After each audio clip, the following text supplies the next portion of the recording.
Hi అండి, అందరూ ఎలా ఉన్నారు? బాగున్నారా? Welcome to Usha's vlogs. నా ఛానల్ ఫస్ట్ టైం చూస్తున్నట్లయితే సబ్స్క్రైబ్ చేయడం అస్సలు మర్చిపోవద్దండి. ఈరోజు ఎంతో టేస్టీ రెసిపీ టమాటో కాయ పచ్చడి ఎలా చేయాలో చూసేద్దాం.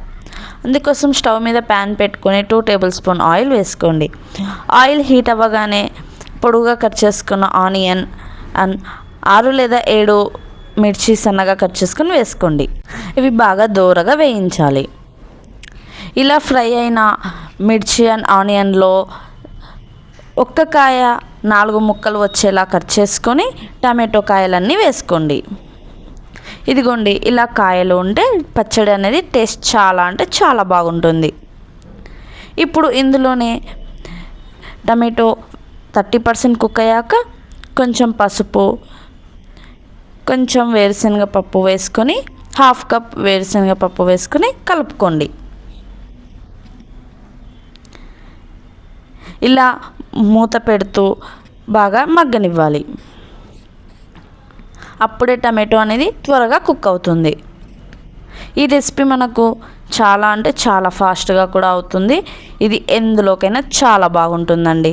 రైస్, చపాతీ, రోటీ, దోశ, ఊతప్పం అండ్ పొంగనాలలో కూడా చాలా అంటే చాలా బాగుంటుంది. అంతే అండి, సింపుల్. మిక్సీ జార్లోకి తీసుకొని చల్లార్చుకొని గ్రైండ్ చేసి పక్కన పెట్టుకోండి. ఇప్పుడు స్టవ్ మీద ప్యాన్ పెట్టుకొని పోపు కోసం ఆయిల్ వేసుకోండి. ఆయిల్ హీట్ అవ్వగానే అందులో ఆవాలు, జీరా, పచ్చిశనగపప్పు, 2 రెమ్మల కరివేపాకు, 2 ఎండుమిర్చి కట్ చేసుకొని ఇలా బాగా ఫ్రై చేసుకోండి.